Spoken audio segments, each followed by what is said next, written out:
Hey, everybody. Welcome to Grain Therapy, the woodworking podcast where we discuss our passions, methods, and personal growth as we grow our woodworking businesses. This week, Bryan asks a lot of quality questions, giving me plenty of time to go into depth on the different tentative plans I have for my business at a bigger scale. Bryan shares his struggle with perfectionism and the need for continuous improvement in every aspect of a project. We'll get into it all. This podcast can be found anywhere you like to listen. If you find value in it, please leave us a comment or review. In addition to following this podcast, find us at Bossman's Boutique and at Whiskey Woodshop to see our projects start to finish. So sit back and watch, listen while you work, or put us on in the background. Either way, we hope you enjoy. Should we start classic? Yeah, I do you went way different today. I got Pinot Grigio, white wine. Can you hold the glass up again? Okay, it was just like the color. By the angle, it looked like there was like grass in the bottom of that Pinot Grigio or something. No, it's like a black tinted glass. Yeah, okay. That makes a lot more sense. No dirt in the bottom of your Pinot Grigio. No. Nice. This is just old fashioned with old what I put in this? Woodford Reserve. Okay. Yeah, it looks like a nice drink you got there. Mm-hmm. A little orange slice, a little Luxardo cherry. There's a lot of ice, okay? So it's not that much whiskey. You don't gotta explain your drink to me. Either way, I'm not going to the shop tonight, so send it. Yeah, awesome. Yeah, man. So how's your week? Week's been busy. Lots of possible jobs on deck right now. I've got 2 active, and like we've been talking about, I've never had 2 active before. So I'm like not panicking, but it's like I want to get them done so I can load in these next jobs because I've got multiple on deck as well. So it's like it's getting to that point where I like don't know where all these orders came from or like inquiries. They're not orders yet, but I've got a lot of potential of having too much to do, which is a great problem to have versus, in the first few months of us doing this, I was basically begging for work from places. So it's kind of nice. It's kind of nice problem to have. So I think it's like just the more I post and the more people see that I build, the more I'm going to get that anyway. Just like that steam bend cabinet. If people see that I can make that, it opens up their mind to what I can actually do versus just like a built-in or which still takes time and effort, but it's not the intricacy that they saw in that piece. So sure. Yeah, I'm looking for more of those things where it really shows like we can go anywhere. So yeah, not only that, like, them having it in their house for a while, that's a brand new thing. Like they're going to be talking to their friends and their people about anything that needs to be built, and they're going to recommend you. Right. So, yeah, that's the digging right now. You're just putting in the hours. Mm-hmm. Yeah, the recommendations are going to be key for me, I think. Like, and we talked about it, but that was key for one of the jobs one of the most recent jobs that I had, which was the referral from you. So it's like that type of thing doesn't go unnoticed, and like I hope everybody who eventually has a piece of my furniture will at least mention it to someone, right? So yeah, and everybody, he's not kidding. He sent me a $25 gift card for referral. So thank you very much. Awesome. That's the referral program. That is the official referral program. If you recommend me and it lands a paying job, you get a $25 Total Wine gift card. And I think that's on brand with Whiskey Woodshop. So yeah, I thought it was a great idea, and I was like jealous that I hadn't thought of something like that before. There you go. I don't think I've gotten a referral other than one time, but they didn't tell me who it was, so I couldn't even. Yeah, no, I mean it's like so valuable. Like if it gives you the slightest little bit to want to recommend me again because you'll get another one, that's fine with me because at the end of the day, it's a big project. So $25 is enough to say thank you, right? So yeah, thank you. But yeah, what else? So you've got a couple going and a couple on deck. What are all the things? I know we've talked about the tap handles. Yep. And the built-in. Mm-hmm. Yeah, so the built-in's kind of been sitting because I'm trying to figure out the tap handles for processing. So I got my first one turned yesterday, and it's still sitting in the truck, hanging out, ready to have the duplicator made. So that's going to be the goal for tomorrow or Friday, depending on timing. It's Thanksgiving week, so it's busy time. But yeah, we're gonna see if we can get a duplicator made to repeat that shape. And if not, it's just going to be a ridiculous amount of hours. I think it took me a total of 45 minutes or an hour to turn the first one. Okay. I was being very timid with it, right? Because I was trying not to go like take too much material off. And I want if I really have a duplicator, I need this one to be perfect. And then the rest are going to be a lot less thinking. Yeah. And time. So, yeah, if the duplicator goes well, no problems there. Either way, now at least I know I can make the shape. Mm-hmm. So even if I have to brute force this thing and just spend my life in the shop, I'll get them done. So that it's just kind of a load off your shoulders once you like realize, okay, I can at least figure it out. So tell me how you. So did you just like free form it? Did you go off of a print or like what were you? Yeah. Went off a print. I've got a how print. did you make sure that you were? What was your setup? Like describe your process because you're brand new to it. I'm curious. Yeah. So I had a 2-inch square stock, just over 2 1/8 roughly, because my max diameter is about 2 inches for this center, the tap handle, and I don't have a ton of call outs on the print, and it's a pretty organic shape. Like it just flows into itself. So I've got called out on the print, which I rendered for them for the brewery. Max diameter, roughly 2 inches, and mid diameter, roughly 1 inch. And the top is 7/8, and that's for the specific emblem they have on the top.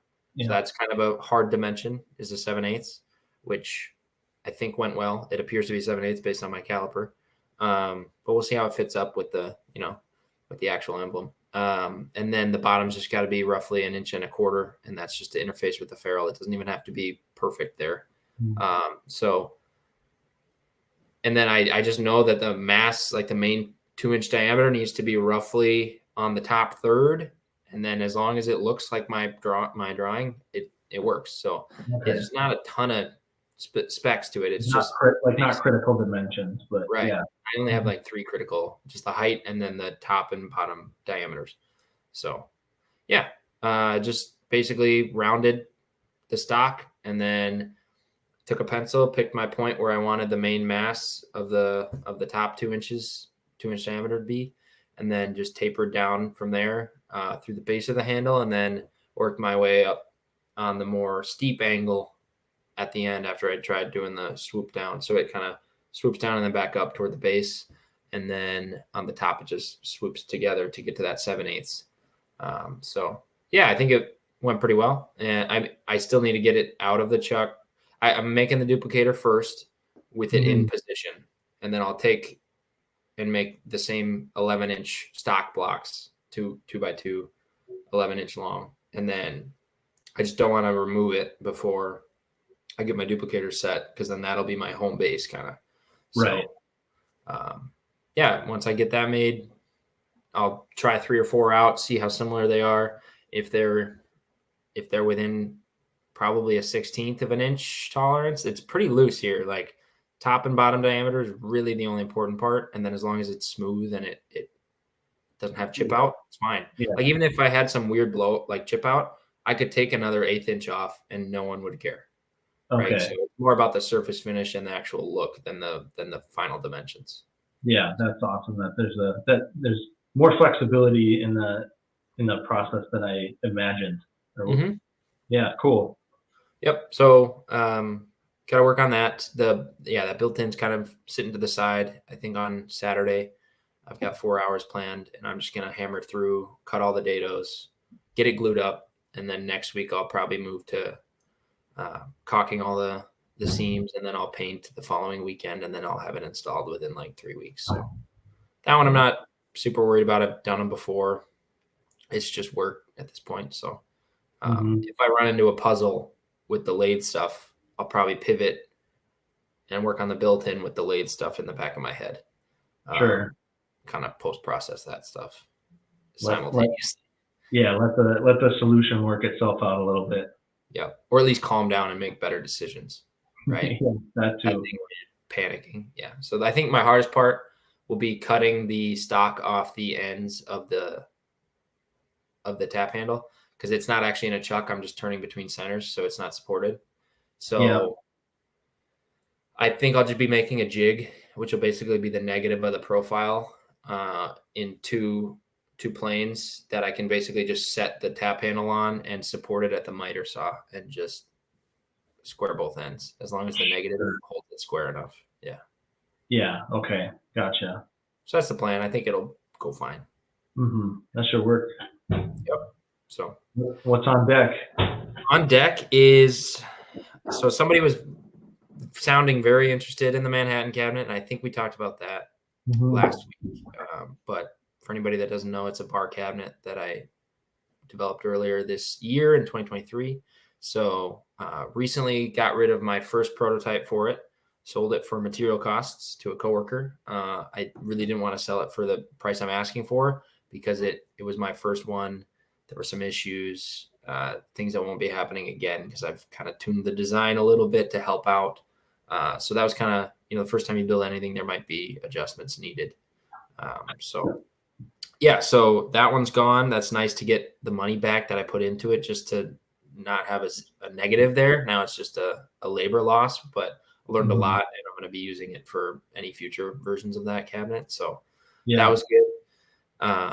What are the main things that you're going to do differently? Yeah. So I'm going to, first off, I made a bad cut. So the website says that's 30 inches wide. That one's 29 and a half.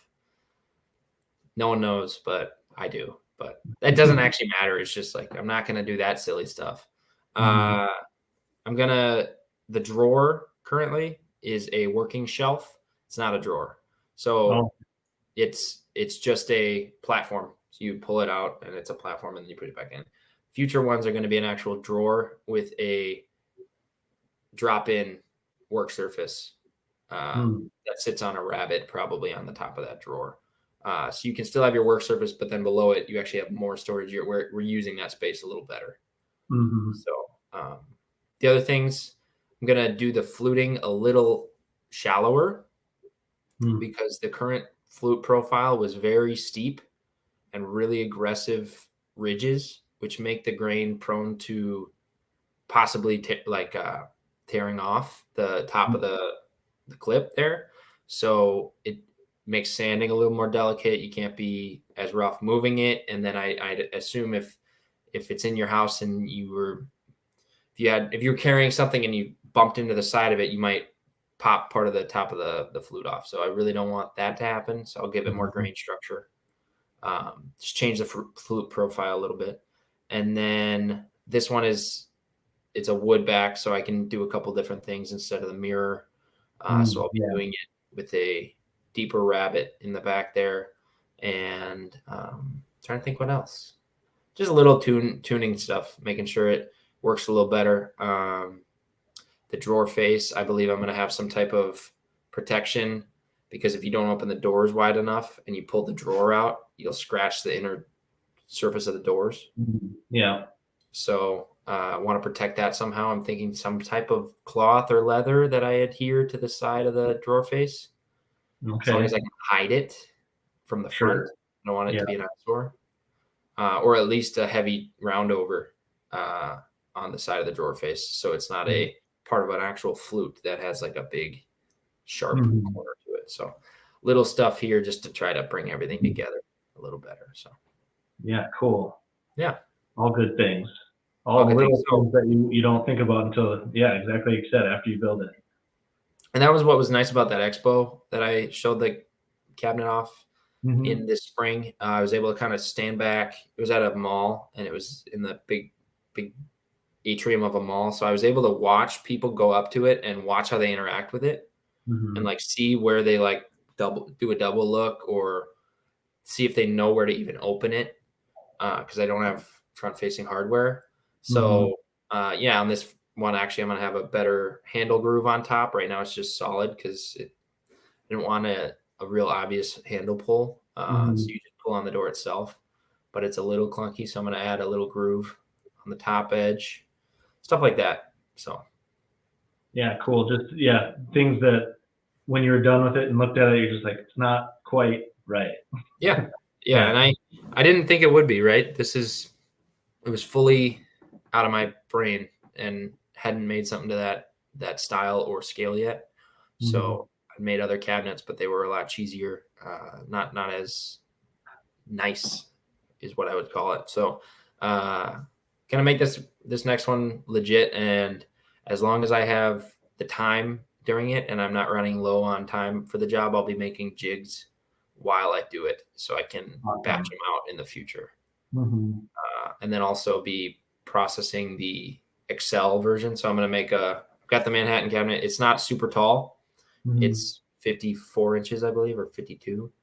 I'd like a full height one as well. So I'll make it probably another either 30 inches wide still, or maybe another 4 inches to 8 inches wider, and then make it full height with storage above and like the full experience there. So I think that Yeah. might be the the other version of it that I need, the Manhattan and then the big brother of it. So Okay.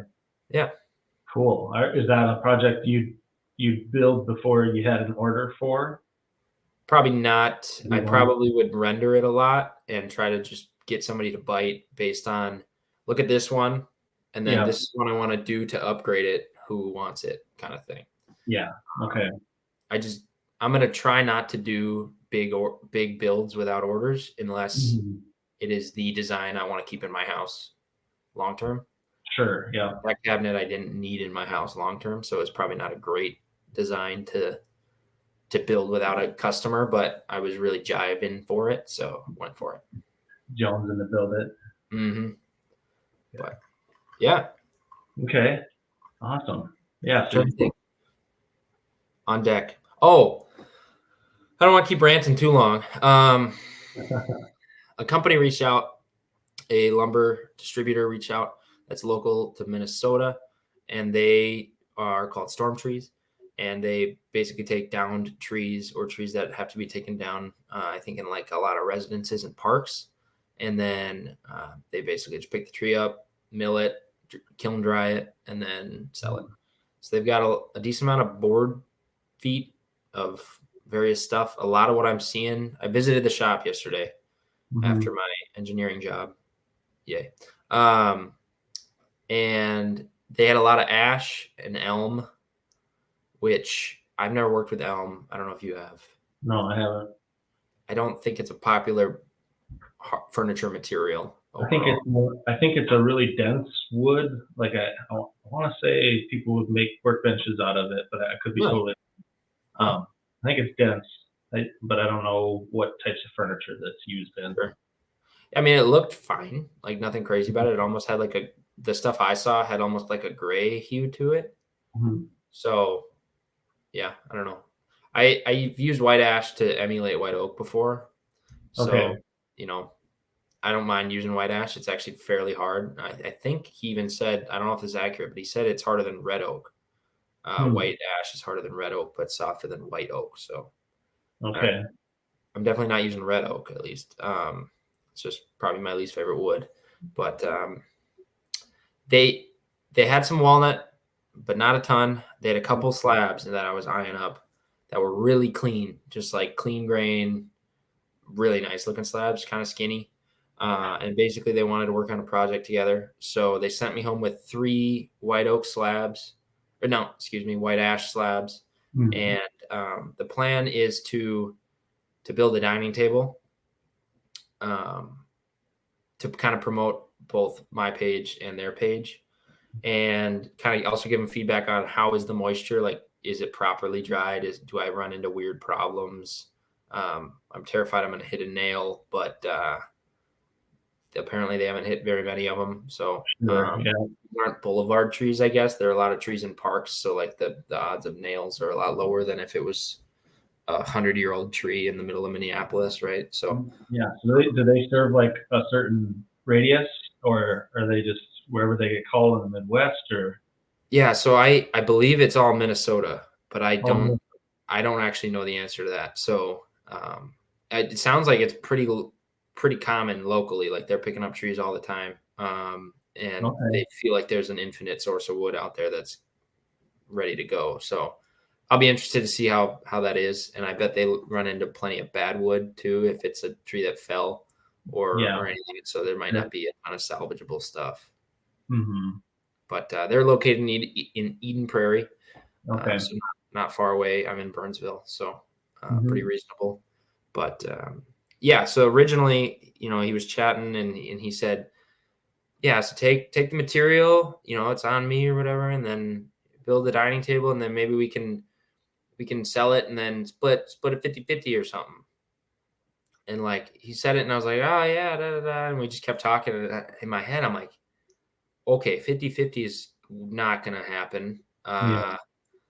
A dining table, you're not giving me legs for this thing. Like the amount of time I'm gonna have to put into this thing to make it into something I actually am willing to sell is like 50 hours at least. So Right. like I don't see the scope here where you gave me probably 500-600 bucks worth of wood, and I need to sell that for like at least $3,000. Like we're not in Yeah. this scope here.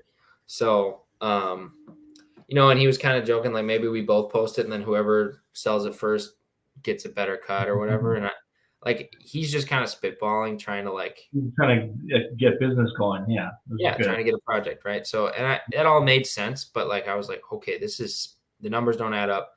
So I took the slabs anyway because I'm like, he's putting slabs in and we didn't sign anything, so maybe I never even talked to him again. But just kidding, I wouldn't do that to him. But what I ended up figuring out on the drive home is I think I want to do a giveaway with it. Mm. So, and I called him back and talked to one of the guys, and he seemed on board. He's going to run it by the founder and owner. Just to make sure we're all good with that here. But overall money that they're losing by giving me these slabs is pretty low, and the amount of time I'm going to put into it is pretty high. Right. So if this at least doesn't restrict what I want to do with it, because when I had the 50-50 number in my head, I was just making design sacrifices. So I was Sure. like, okay, it'll be 2 or it'll be 4 metal legs that go just straight to the ground and nothing, like the most boring table you've seen.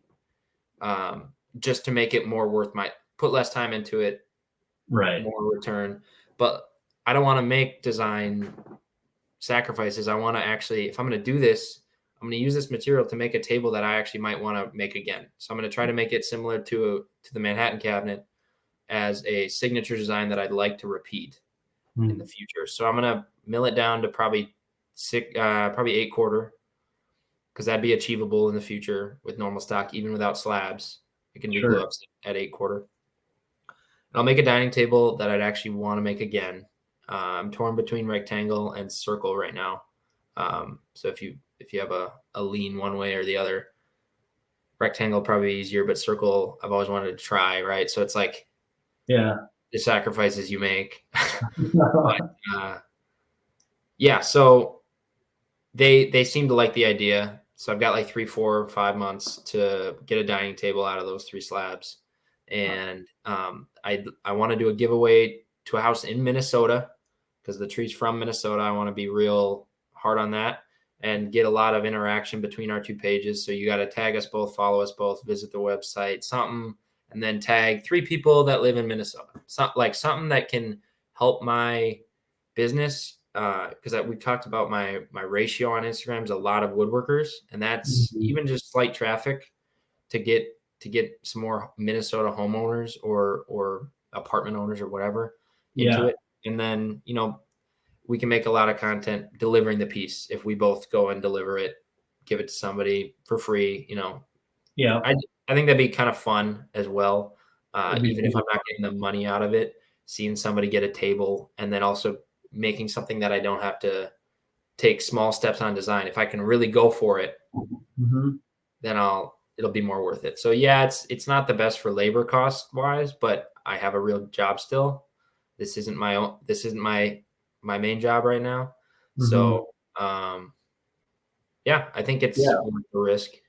Perfect time to do that. Yeah. It's not really even a risk. It's just you're getting another project under your belt and coming up with a good way to get a lot of attention to it.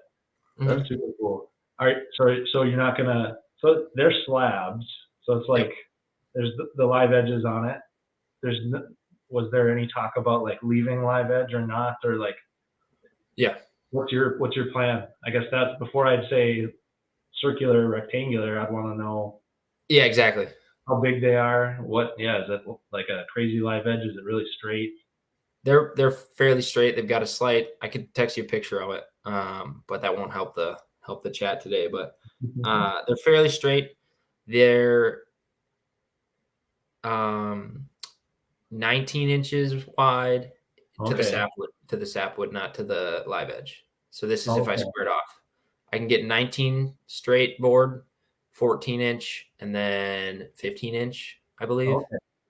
Out of the three, I think two of them are roughly 7.5 to 8 feet tall, and then another one's 10 feet, 9, 10, somewhere there. Sweet. Okay. So, yeah, you got wiggle room on what you want to do. Yeah, and I did mention to them, I think I'll plan on just squaring off this live edge, because live edge is losing a little bit of traction, and I think I can make a higher end looking piece without the live edge, and I'm not doing a river, so.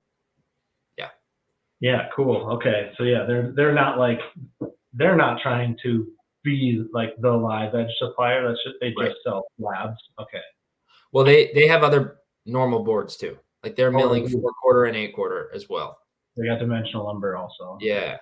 So it's not like that's their only target and then I'm taking the live edge off of it. But this is local wood from them. It's sustainable. It'll be a sustainable marketing scheme basically.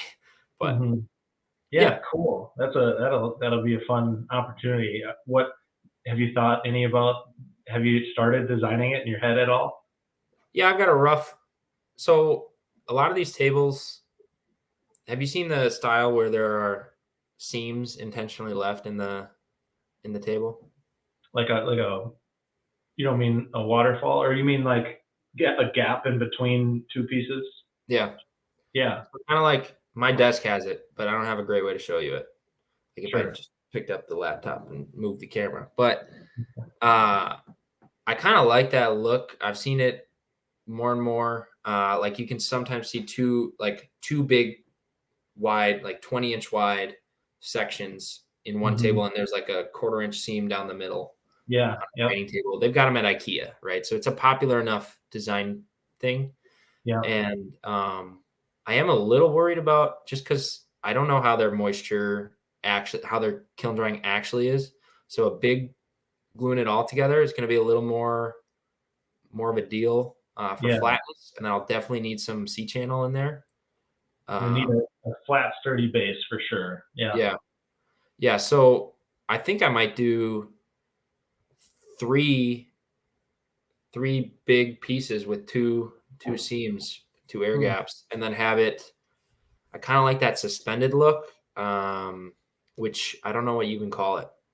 If it's like a Japanese style, or if it's where they have the table almost floating above the legs. So they've got the long stretchers, but then they have cross blocks that almost lift that off the leg stretchers by a 1/2 inch or so. Yeah, I do not know what that detail is called, but I'd be interested to know what it's called. It's a fun look. Be cool to try. I got to get it all modeled up, so everything I'm saying now might get thrown out the window as soon as I see what I'm modeling. Right? Yeah. But I think that might be the best way for me to show, hey, these are 3 single pieces of wood, kind of show off their wood. And then also, I just feel like that detail is kind of fun with the seam, as long as it's not too big or intrusive. So yeah, cool. Yeah. I got to look up that detail. I'm just making a note. Suspended tabletop on, I don't even, So I should know more of these terms after doing this for a few years, right? It's hard though, because like you see it and you know what I'm talking about, but I couldn't tell you what it's called. And I feel like I need to read a real book and look at like the difference between Danish style and Scandinavian style, and like actually like understand all the different, because people say the words and I'm like, okay, all the periods. Yeah, it just means kind of nothing. Yeah, and it all comes from France, all the fancy stuff. Yeah. Yeah, it'd be a good thing to have a refresher on at some point. Mm-hmm. Well, cool. Yeah, so that's the most you've had on your mind at once, potentially, Yep. in a while. 100%. Yep. And all I want to do, not all I want to do, but I also want to make, like, I want to get to the next cabinets or get to the next thing as well. So I'm going to really try to push this dining table, and try to go for the design, because it just takes some of the investment off my back. Mm-hmm. Now I just got to give the time and then the hardware and probably all the wood for the legs too. I don't think I have enough for all that. So anyway, it'll be a good chance to go into another segment of furniture making with dining tables. And I intentionally avoided it at first because everyone made a coffee table or a dining table, right? So I was trying to go different with the bar cabinets, which I really like still, but I'm gonna end up pivoting here soon. Yeah, and it seems like that's like from a security standpoint, right? Like I hear a lot of people are doing tables, Mm-hmm. tables or coffee tables, but like that's a thing that is really common in American households to be like, here's my one really nice piece of furniture if Mm-hmm. I've got one, right? So it's good to try it out and see what it does. And like, how does it feel in terms of, since you're giving it away, like, does it feel good to have like a little more design freedom and like, Oh yeah. that's Mm-hmm. exciting. Yeah, I can do whatever I want with it, and I don't have to worry about, oh, that detail took me X amount of time and I can't get the money. That's like, it's not worth the time I put into it because people don't value that detail, right? And that's kind of what some of the thoughts I was having with the Manhattan cabinet. Like, I worked a lot of time on that detail and people could care less about that little detail. Where this is like, here you go. I hope you like it because I put time into it. But yeah, the details are for you, but also it's like a showcase piece, right? You're not losing sight of that. Where I'm gonna do something cool here. Yeah. And I think the biggest thing I'm looking forward to, I'm going to dread it in later episodes, you'll hear me say this, is the finishing process. Because I'm going to really try to, I'm not just going to put Rubio on it at this point. I love Rubio. Goes on great. I don't think it's the best for a dining table. It was originally made for floors, not constant food and water and kids and whatever. Like, so I'm going to try to probably put a nice hardy coat of something on there. So that'll be fun change to learn about another type of finishing. So because dining table is going to get a lot of use and abuse. Things spilled on it. And I'm trying to think. I was listening to a podcast at some point that talked about that specifically. It might have been Fine Wood Talk. Is that the name of it? Fine Woodworking magazine one. It's their one. Shop Talk Live is maybe what it is. Yes. Yeah. And I think I can't remember who the guest they had on, but they basically said, if you're doing a table finish right, like a dining table, it doesn't really matter what you do because every 2, 3, 4 years, the owner should be upkeeping the finish. Like if you really want it top quality forever. But you got to know that they won't, right? You know that they won't, right? Yeah. So then it's our job to figure out, okay, based on maybe how the customer is going to be treating it too, might go into like, do they have kids of a certain ages, and like that might change your opinion or not. And that could be just doing my overthinking thing and just bringing all my opinions in there. But there's a lot of choices. Too many options sometimes, but that's okay. Yeah. I think, I don't know much about Rubio, but that probably would not hold up long. I mean, people say Blacktail Studios uses it, but he does a ceramic coat, and I don't know how it holds up. I mean, I know they showed demos of they leave water on it for however long or whatever, and but I gotta get my hands on some of that and play around with it. Yeah. Well, I mean, we'll see watch me get to the end and be like, Rubio, it is. I'm not changing. And if it is, that's what it is. It'll work great. Honestly, yeah. But it's just more learning I got to do. And I think, overall, overall, I don't think I've made Whiskey Woodshop a brand that makes dining tables. Yeah. Right. So by making this dining table, I'm going to expand the product base, but I don't know that I want to continue down the path of Whiskey Woodshop with the branding that the name implies. But I do like the branding that my social has built. So what I build, the tone around it, all that kind of stuff, I believe is a good brand.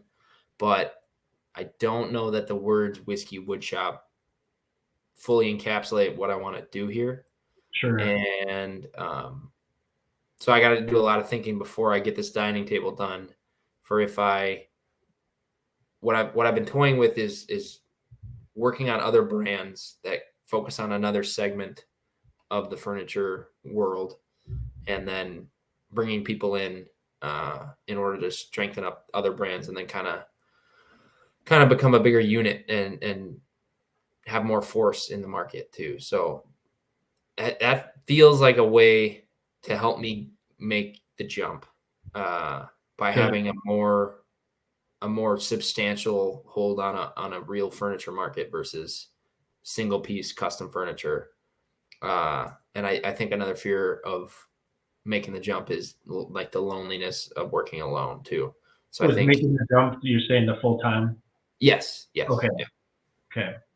So I'm trying to think of the baby steps, and I'm trying not to like give a lot away because I also don't know what I've got planned yet. But I just Mhm. know that I'm gonna need a rebrand here soon, uh, which makes me feel bad, because I just sold some apparel to my friends and stuff. But we'll just call them classics or something. Sure. But I like, guess what yeah, do you what so I know you kind of described the problem as like the word whiskey wood shop and then doing like that works obviously really well for your cabinets and yeah. like bar type things and bar type furniture. Um, would why do you think it doesn't work for the other things? Like why? Because I mean, part of what I think about, like when I think of a brand, you can look at it a ton of different ways, right? Mhm. And I'm just curious of like exactly how you're looking at it. Because when I picture whiskey woodshop now, I don't picture like just cabinets. I just picture like he's got a distinct style. Like he's still forming that, like working on it, zoning in on the aspects and the features of your furniture that you use. But I'm not like in my head, I'm not like limiting it to just like bar cabinets. It's like Sure. if I saw a table that had your style, I'd be like, oh, that's cool that he did that too. And Hmm. so from that perspective, like, and I think it's okay to be thinking about it the way you're thinking about it, and okay to be thinking about it the way I'm thinking about it. But just like what's causing, I guess, can you describe more of your like future plan? Because you're talking about Yeah. expansion, you're talking about more employees Yep. that potentially work for you or with you or both, and Sure. like how, yeah, would whiskey wood shop just be like, this is the bar cabinets and here's a different company name and they're the tables, and just like why, yeah, what causes the distinctions and the silos of work? Sure. Sure. So the problem with what I'm about to say is I can picture it at its full scale, Hmm. but I can't picture it as the next step or the one after that or the one after I'm that the to get same. there. I'm the same way. Yeah. Right. So I'm trying to figure that all out. Like, how do I position myself to be able to someday go there? Right. So Hmm. when I'm not going to say I'm going to be home furniture, right? But you picture like home furniture or like anything, Williams Sonoma, whatever it is. You go to their website and you've got some of them have multiple brands within themselves, right? Of different stores that have different types of furniture, different styles, right? Yeah. But they cover a variety of applications. But Hmm. then other sites have living, like bed and bath. They've got living, bed and bath, office, dining, patio, bar and lounge, and decor, right? So there's like these core segments of Hmm. furniture overall. And the problem that I see is I see a cap to what I can do as a custom furniture maker, and I don't want to do it alone, right? I think that's part of the key here is I don't want to do it alone. So what I want to do is I want to have, let's say Whiskey Woodshop, we're going to call it that, whatever. That's the bar and lounge specialization. So Mm-hmm. that's basically the person in charge of that segment of your business. So let's picture there's this huge business and I'm a part of it now. Even though Mm-hmm. none of this exists and I'm a full-time engineer and I'm not anywhere near this yet, but it's like I don't want to make moves that don't go toward the main goal, right? So I'm trying to, if that's the main goal, is to work in a company, work with a group, kind of a furniture collective, maybe you could Mm-hmm. call it, that of Minnesota craftsmen, and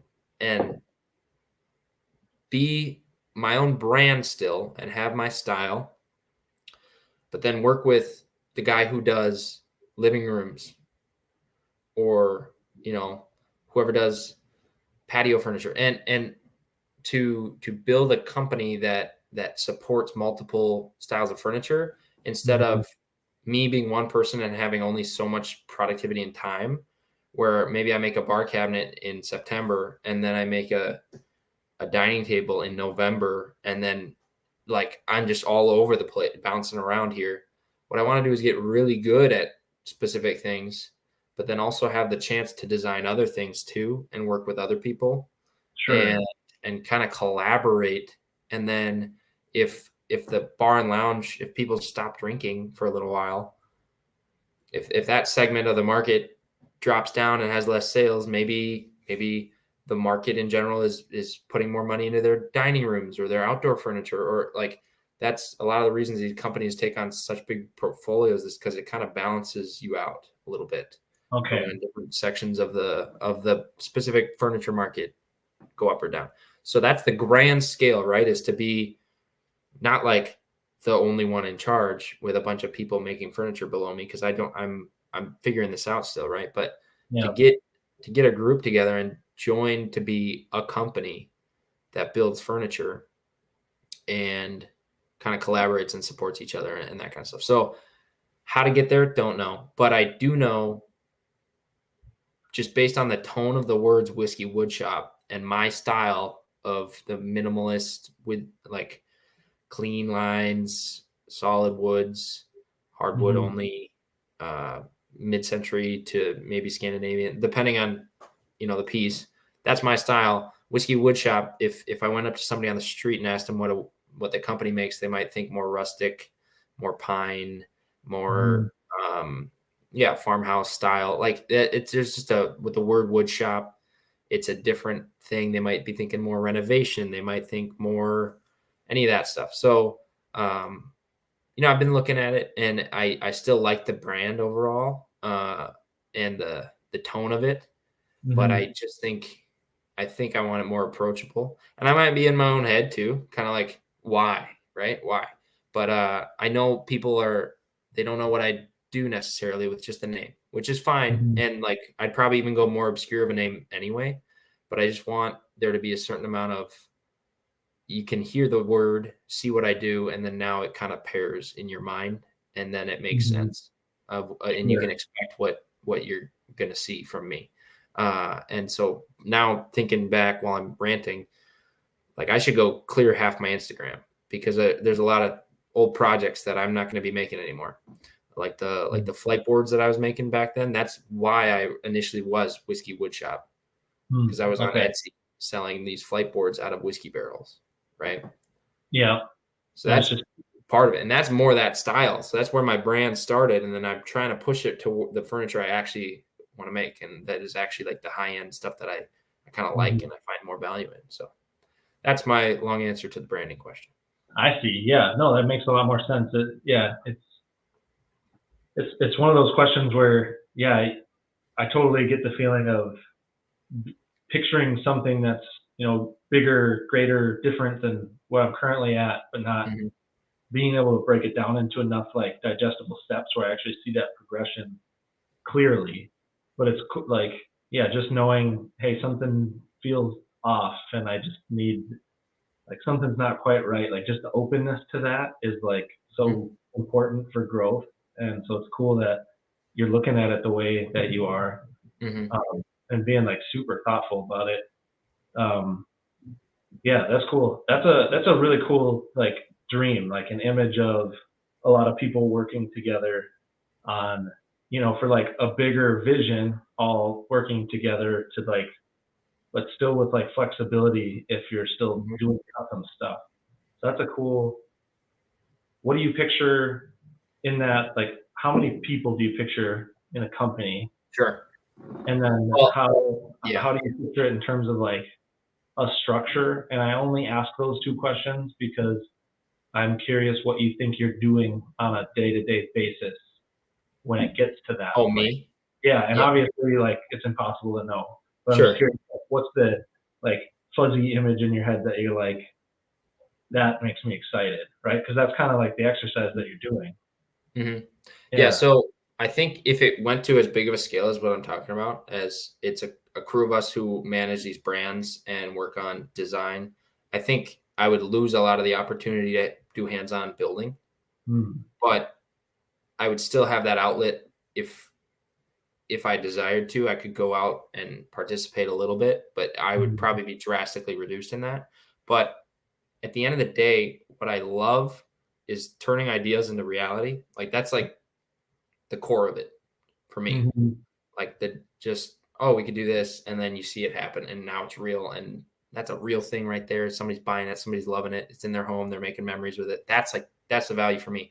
So if I wasn't sanding, if I wasn't running stuff through a planer, I might not be that upset as long as I've got that design and I've got the seeing the value that it goes to people's homes and like I want to make furniture that people actually want, not just Mm. like stuff that works, Yeah. right? So I want to keep that custom part of it to where you can come in and you want to work on something and what style are you looking for? You work with your specific craftsman and design it, build it, and yeah, I don't know exactly what I would be doing. It would change depending on all the steps, and this is such a wild dream that it's like just silly that I'm even talking about. Oh, I'd sit in an office and tell people what to do. That's not even the goal here. It's like to collaborate on bringing ideas that people have to reality, but then also what we have. So I would want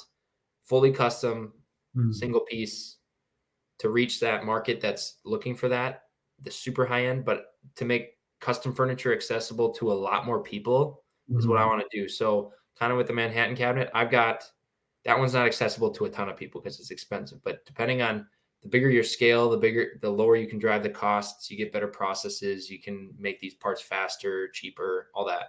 So if I can have this cabinet that has 10 different things that you can configure 3 different ways, it feels custom to you. And I want that value. I don't want somebody just to have to buy it off the shelf. And I love the customization that you can do, and to just try to personalize it and make custom furniture more accessible to the people around us. Yeah. Cool. Yeah. It's, yeah, accessibility, that's something I go back and forth on a lot because it's like on one hand, what what I'm trying to be is more of an artist, and then it's like big high end one of a kind, and then so you're already out of the accessibility thing. Right. But yeah, so you're trying to also diversify who you can reach, and yeah, and it sounds like also maybe you didn't quite say it explicitly, but you mentioned a few things that made me think this was you also want to get your hands on being able to have more completed projects throughout a year and have had hands on that at some point and see more creation, right? So Yep.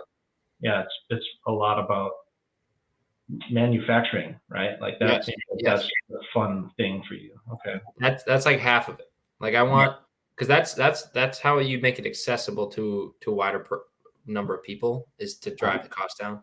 exactly. Yep. but but then still have that value where, oh, you want something one of a kind that's super custom to what your needs are with a lot of new technology and features and stuff. We have these people here to work with you like an artist or someone who's super technical in some type of feature that we need for whatever that kind of thing is. So it's like such a big picture, but I'm trying to pull it down to where Mm-hmm. I'm just starting on this brand. I just Mm-hmm. want to get this brand functioning. I'm the bar and lounge brand right now. Okay. In the bigger picture, the bigger picture already exists, is what I'm trying to tell myself. And then so I want to structure this brand. And then as I get this brand and people understand what it does, what we do here, then I can add another brand in. I can add a living and dining brand. Or I can add a recreation brand. I'll be making gaming tables all year, something like that. But that's kind of just like my big head picture right now. After all I feel like every week I have a breakdown on what my customer is, but I think that's ultimately what I'm going for, is just somebody who wants custom furniture, and maybe it's not as accessible. So you can either go this is our standard, like, specialized design that you can customize, or go full custom here, and work really closely with us too. So I'm saying us when it's just me, but I'm trying Yeah, to. it's gonna be us someday, right? Like, yeah, it's gonna be a plural. Yeah, that's cool. So sounds awesome. I mean, yeah, you got my wheels turning too, because yeah, I've gone back and forth like between, yeah, am I going to stay a one person thing, or is this going to grow into, multiple people that I train, and well, what does that look like? And looking at some of my real life past experience in jobs, it's like, am I ready for that? Am I ready to, like, because if people are going to work under me, it's super important that, like, I'm growing them as people too, right? And Sure. not just in a career sense.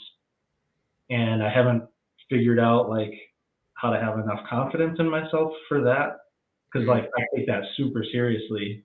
Um, but also, yeah, the way you're describing it adds more flexibility to, yeah, that's going to be something that it's going to be fun to watch. It changes and evolves over time. But cool. It seems like we're both in a stage of reinventing ourselves a little bit. Mm-hmm. Mm-hmm. And one of the things I've been trying to tell myself this week is, like, it's okay to do that often. Like, right? Like, I've only sat down and branded once for myself. Yeah.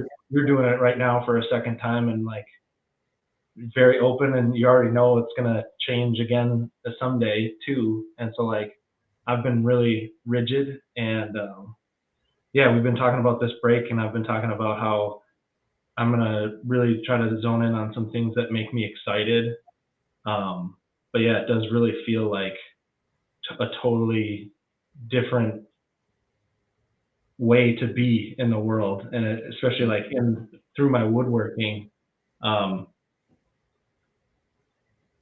I realized. So sorry to jump over to me, but Oh, do it. the whole reinventing ourselves is, like, just so fascinating, because you're doing it in a way where we're coming at it from different angles. Like, you're ramping up your work, and I'm, like, ramping down, because I just went through a season of, like, cool stuff. I'm proud of the challenges that I faced and, like, came up against and figured out, but just realizing, like, the process wasn't making me as happy as just the results are. And, like, if my results are a 12-month project, and I've got, a month that I can enjoy that result, compared to 11 months of just Turmoil. pain and, like, Yeah. being in that pit, like, that's not super sustainable. And so, yeah, I'm taking that step back to try to be more of an artist, and being okay with that, knowing that I'm transforming from a place of, like, I truly have been designing things that are, like, similar to things that are out there, but, like talking about, like, chevron, like, I really like the chevron pattern. Mm-hmm. And then I did that first gaming table with, like, the gradients, where it was, like, Yep. still a chevron pattern, but I added a new dimension into it in a way that I hadn't seen. And I'm talking about a lot of things. Let me try to, like, center the focus here. A lot of times I feel like I don't have the next place to go, and, like, I like to throw in a twist, but then when I, like, think of okay, what's the next project that I'm going to be really excited about, and figure out how to make that thing happen, I'm like instantly overwhelmed. And one of the things I've realized in this incredibly useful, productive break I'm taking, and like appreciating it every day, I'm just staying out of the shop to try to like dream more about what can come up. Mhm. The pain of that time spent on the table is like, I've started to realize that I am truly people pleasing, even in my designs that I think are cool, because the starting point is always something that I know that people like. And then I'm just modifying it, right? So that's like the safe way for me to do it. And the number one thing that's been getting in my way is that the belief that I hold on to, basically where my self-worth comes from most times, like if I'm not consciously thinking about it, my self-worth has been coming from, is this better than the last time? And so it's not just like, okay, this project was bigger than the last one and had more time and more details. It's like every single detail, or every time I did a dado, like it was better this time, and every single piece is better than last time. And you can see how that like quickly stacks up. And that's not even in my woodworking. I think I've been like unconsciously living my life like that in every aspect, and then getting to a point where I've maxed out because I'm paying attention to so many different things and trying to be better at all of the different things. I've maxed out my bandwidth in so many ways, and that's like really what triggered my burnout. And so it's like it is a perfectionism mixed with like, yeah, just this like fear of being perceived as not good enough because I'm not constantly improving. Mhm. If I'm not improving, I'm bad, which like there's good ways to, there's good energy behind wanting to improve. Yeah. But if it's at the expense of like, I have to do this across the board for every single thing, it's just not I think human. that's the part that is a hindrance Yeah. compared to I'm going to focus on this, and those are going to get better. And Yeah. then the rest just needs to be what I did last time because I was already good. Yeah. And so, yeah, like for a little bit, like eventually, I said this last episode, eventually I want to get back to, I'm doing a custom one-on-one piece of furniture that's going to blow my mind, your mind, and we're going to come up with something beautiful together. Like Mhm. that is my end goal. But the thing that I'm realizing is, because I'm so unconsciously, subconsciously, always just trying to improve from the last time, I'm actually overwhelming myself constantly. And Mhm. so right now, for a while, the only thing I'm going to focus on being better than last time is being more excited about the thing that I'm making. And that's There we all. go. And That so, seems like a great perspective right there. and it's super scary. Like it's so risky to like, okay, I'm just gonna make stuff now, like whatever I dream up with, and hope that people want it, right? Like there's some like imposter syndrome tied in there, like a little bit, but like it just feels like it's the thing that I have to do for a while, Mhm. and just laser focus in on that excitement. This last year, I've been laser focusing on the pain of a situation that I caused and created for myself. Now let's look at the other side. So Sure. So reinventing ourselves. what? So, Sorry. reinventing ourselves. That's how Yeah, I'm do it. it's kind of scary because like we both like built what we do, and Mhm. it feels like people are just starting to get what we do, and then now we're like, oh wait, no, we're gonna change it. But or at least for me, like people are just starting to get what I do. I'm starting to get these inquiries and stuff, but I'm just literally trying to change the name and then introduce some more products.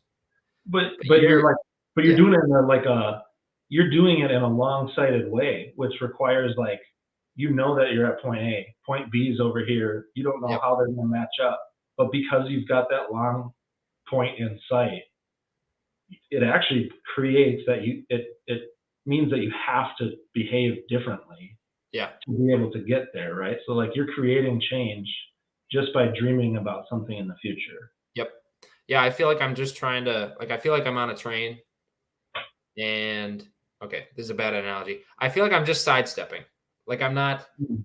I'm just trying to go like I see I'm headed one direction and I see I want to be just like slightly that direction and I just got to hop over to the side here, fix some stuff and just keep hammering on what I'm already doing, but Mhm. have a slight different structure behind it. But Mhm. what you're doing is flipping your structure upside down, which is so interesting because I know you've talked about custom work sometimes cause anxiety because you want to people please, but I might try to connect the dots here on two different things you've told me in the Yeah. past and currently is so you want every detail to be better this time because you want to be improving in every avenue, which is extremely difficult because you can only focus on so many avenues, right? And Yeah. so many different tasks and skills. So when a customer wants something maybe simpler or doesn't care about something maybe or like certain features might not even matter, you know, or you're telling yourself that you've got to get better in that feature, so you got to do some extra stuff there or you got to Mm, work not, around and so like maybe it's not even the problem with receiving the custom order because I know you've said you want to mm, do what you want to do on the build, mhm. and Yeah. then something that the customer might want is harder to excite yourself to go do. Um, Mhm. but in that case, like with as a business owner, at the end of the day, your job is people pleasing, right? Yeah. But Yeah. not in the harmful way that most people consider people pleasing, right? So Yeah. there's like a good version of people pleasing somewhere where it's like Service is I what I met call the it. shit out of their needs. Like they got some service, right? So Yeah. that kind of thing.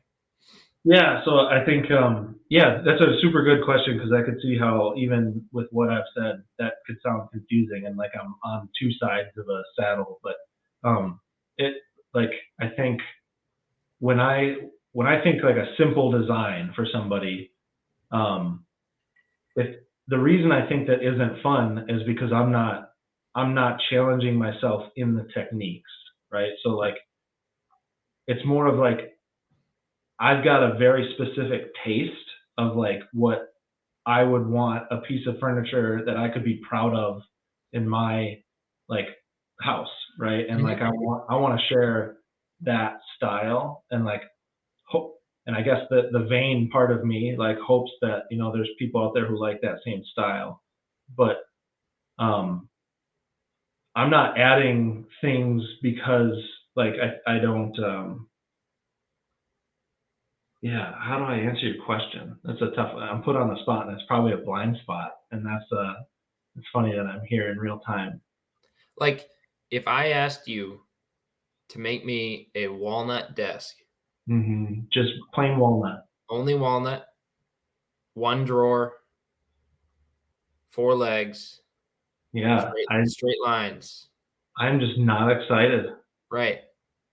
But there are things you can do with that design even Yeah, without the extraneous details yeah, that like if you hone in real sharp you can make that your own thing. And that's, I think, mhm, almost more of a design challenge mhm, because you're using less design features and concepts and woodworking. Like the other day or months ago, I kind of posted a joking story. I was like, I shared a post and I was like, do you like to see the dovetails? Right? Like on a, yeah, yeah, yep, you would like to see the dovetails, right? Because that's a woodworking technique, right? And that's an accent feature, right? But then mhm, there are tons of people out there that don't want to see the dovetails, right? So it's all about like there's a concept of minimalism where it's almost harder, and I know that's not what excites you, but it's an extra. It's like a sticking point that I'm trying to push you past a little bit to yeah, like yeah, people please. Like if I'm, you know, if I'm your customer, maybe you don't want to build stuff for me because that's just my style. Is more Yeah. simple, one material, sometimes two-tone, but I wouldn't go three. But Mhm. um, just it's just a difference of what we find appealing, and like I find so much beauty in a lot of like the simplicity, and Yeah. and when I see like a subtle choice in like a chamfer, and it's like the way the light hits it, and Mhm. the size they chose on that chamfer versus a big round over. It's like those subtle details for me that I try to focus on Yeah. pulling together to try to make the piece like seamless versus adding stuff to make it feel complex. And there's value in both. There's definitely value in Right. both. I'm just trying to challenge your outlook. Yeah. And I think like I'm picking up what you're putting down, but I think there's something about the like when I do inlay, or like I'm doing a pattern veneer, or like anything, like doing, that stuff that people look at and they just go, oh my gosh, that's so much time, like I don't want to touch that. Like Mm, that's when I'm at peace. It's mm, like, it's like when I'm doing those things. And so like if the project doesn't have that, it's like I don't get to experience a part of what I'm looking for. sure. That's the best way I can describe it right now. Yeah. Though I totally agree with what you're saying. Like some of the most beautiful woodworking projects are just one species of wood and just like have nice like straight lines mixed with like subtle curves, and like it just all goes together. I Mm, definitely want to also challenge myself to come up with some designs like that, but I know I'd be doing some little extra thing still as like all right, here's like, so that was big. Like I guess when I think of like the structure of like your cabinet, you said your first mhm. cabinet was like 40 hours. I usually there's somewhere around there like, I really didn't track it well, so I just say okay, 40 hours to feel better about it. So I have no idea. yeah, yeah. Any I number. like I get like large amounts of pleasure knowing that, not only the structure took 40 hours, but all the other details like took 40 hours. Like just as long as like what Yeah. you see here. Um, yeah, like I just like seeing the not only amount of time and effort into a design, but also like labor went there too, and like Mhm. clearly being able to see the labor. So I think yeah, I know there's still something here that it's a sticking point, because it is. You're right. There's something that I'm not aware of when you ask me that question. So it's a good question, and I'm gonna spend some more time thinking about it. Mhm. And I'll go ahead and flip it over on myself before you do. The Sure. reason I've kind of figured out that I wouldn't lean toward the intricate design and the labor that goes behind something so not small, like Like small feature, but finicky. small, like you can work on a patch this big and it Yeah. takes you hours, right? Yeah. If it's something that detailed, right? The reason I don't, I'm scared of that and I stray away from that is because I'm very money oriented in a Hmm. bad way.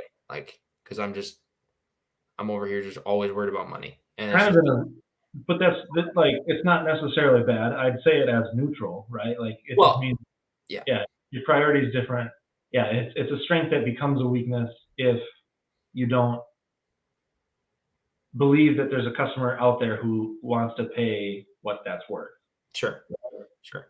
I just know that like money has been one of my main concerns for the majority of my life because Hmm. like I just never felt like stable, right? I Hmm. was always worried about money, even when I shouldn't have been, and it wasn't my responsibility. So, like, whenever I'm making decisions, I'm thinking of now. I still want detail and I still want it valuable, but I want to be able to have the balance of detail where I can get away with sliding in some ways. Where Yeah. I'm not gonna add extra detail that blows up the amount of time. But you see something and you see the labor that went into it, even though it looks maybe so simple when you look from afar. Like I'm thinking about, so in the floors in my kitchen downstairs, they're Sure. herringbone pattern Mm-hmm. for like probably, I'm bad at guessing square feet, but like a couple 100 square feet of herringbone. And like when you get down on the floor, you can tell they're single piece. They're not like some plank sets that people were able to lay. Yeah. Like some guy in 1964 had to get on his knees and lay all those little chunks of wood that are 1 inch by 6 inches and lay that whole floor. And I see it and I'm like, it's a busy pattern versus that's insane. Like that would take a lot of work. And that's just a floor, right? So Yeah. it's a different perspective here, but like you're seeing that labor and that time and that's a ton of value too. But for me, it's just we just have a slightly different outlook on like the detail. For me, I try to use detail as like a pull in, like a story. So you see detail on the outside. For the cabinets at least, I've built a lot of cabinet type stuff. So then you enter, like you open the doors, and then the detail continues, and it takes you through. And I kind of try to tell not a story, but like I try to bring your eyes through the whole thing with different detail that kind of holds a theme and is fitting. So that's like where I find the detail is like the subtle stuff, and I try to keep it way more subtle. And you focus on the intricacy and the labor behind it and the dedication to the craft of woodworking. It's the techniques. Kind of you mentioned the techniques, right? Sometimes, yeah. I think it's funny. You're probably right, but I hear when I hear somebody say that I have dedication to the craft, I'm like, You're like, I haven't done a hands-on dovetail in a long time, and I tried it a few times and had one successful project. So that's what I think. It's more of like when you talk about the herringbone floor, like I want to see it because it's just like one of my top values in life is just patience, right? Like, and so anytime that I can see where patience was used, I gravitate towards that, right? And so there you go. I think that is a better way to sum up. Like, if there's not some degree of like, I'm gonna have my butt in a chair and I'm just going to town for a while on this thing, like I don't really want a part of it, and I could be being too rigid in that, and I think I should explore it. But yeah, that's just like for sure the things I just like laser in on, like to do. So yeah, I mean, as long as you know what you like that's fine. As like I'm trying to do is kind of make you aware and kind of challenge the root of what is what you actually like, right? Yeah, that's a great question. Yeah, and it's not a bad thing. It's just that's what you like to do. Mm-hmm. So it's cool. So do you have an art project you're working on? So I have like 4 or 5 different brainstormed ideas for bookshelves. I've got a couple that need a few like tweaks before I'm like, okay, that's the one that I'm gonna build. So those are, and I'll talk about more of it once I've like picked one. I'll kind of describe it. Yeah.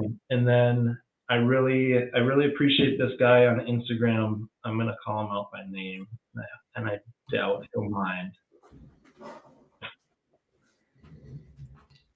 But he's been an inspiration to me. So it's J.Potts_design. So Joshua Potts, he does a lot of wall art right now. So he does Kumiko, he does a little bit of laminations like I do and patterns, and he just has like a really elegant way of putting a lot of different techniques together. And something about exploring that has just seemed really fun to me. So I want to decorate my house, and so I'm going to do that with bookshelves, and I'm going to do it with some just interesting designs that I can think of, and along the way, like if I'm like, okay, this one is a great one, I'll build more than one at a time, There you go. and start to build inventory that way. And so yeah, I'm going to dive into wall art a little bit, Cool. And that's purely, not purely, but like a big part of that is just because that's what's exciting right now. A big part of that is having gone to craft shows this year and art fairs that haven't been nearly as successful as last year, and just seeing like a decline and getting the comments of like, oh, your cutting boards and your kitchen items are too nice to even use. I just want to hang it. It's like, okay, I'm just going to lean into, all right, I'll do that same pattern and allow you to hang it. There you And go. let's see if that actually makes a difference. And so, yeah, excited but scared. So it's excited and nervous because, yeah, I've got no idea. It's like it feels like I'm starting at square one, and I just like, even though that's not true because there's so many new skills I have, but it's like, hey, I'm just gonna make some things and see if people like it and want to pay for it. Mhm. And that's nerve wracking. Can I ask you a possibly uncomfortable question? Always, I Okay. can promise I'll try to give you an answer. Yeah.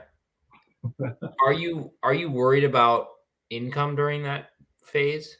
Yeah. So yes, I'm gonna play around more with ads, Okay. and do some targeted things and do some giveaways. Like, uh, I wasn't thinking that before this conversation today, but with you There you go. giving away a table, I think that's like a brilliant way to start a new product line. And Mhm. so, um, that's a good way of going about it. And I might have to borrow your idea a little bit. Um, Absolutely nervous. It's something that my wife and I have been talking about for a long time while this table project was going on, and seeing the effects on me emotionally and physically, and just like, Mhm.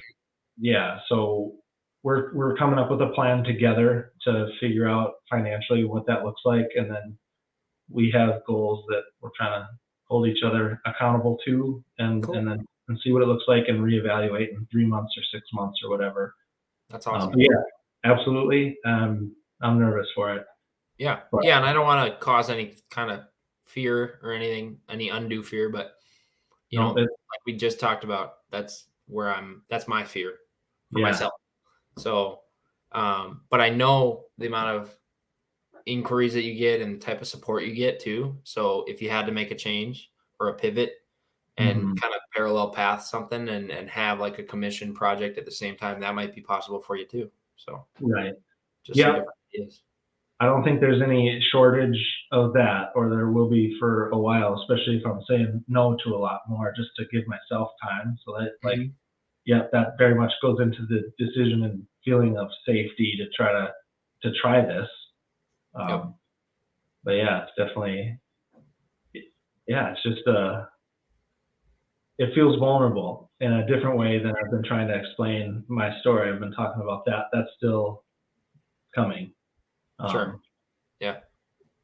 but yeah, just taking my time. I feel more in a place where it's just like I'm realizing how much the story I've been telling myself constantly has caused me to feel in a rush, in a hurry, and like Hmm. I'm never going fast enough. And then that leads to more feelings of not going fast enough. And so now this really feels like the right move to just slow down, um, Hmm. get my feet back under me, and yeah, get ready to sprint again once I am a little more excited. That's awesome. Yeah, That's cool. I'm excited to see where it goes. I'm glad it's still woodworking because this podcast is called Grain Therapy. So not to be selfish, but well, it'll continue to be woodworking. I don't think that's going away. there's something romantic about woodworking, right? But It sure is. I don't think I could. Yeah, people don't get it at work. Like they're like, how's your weekend? And it's like I'm obsessed with woodworking. So if you want to talk, like that's all. But yeah, It's a good place to be. there's a Obsessive. big pivot on episode 10, man. Like within the next by episode 20, we're gonna be working on totally different stuff. Again, yeah. That's Yeah, we, we should. Yeah. Speaking of 10, so we're mm-hmm. at 10. What do 10 you of think? What do you think has changed the most from when we started doing this to how you are today? yeah. I think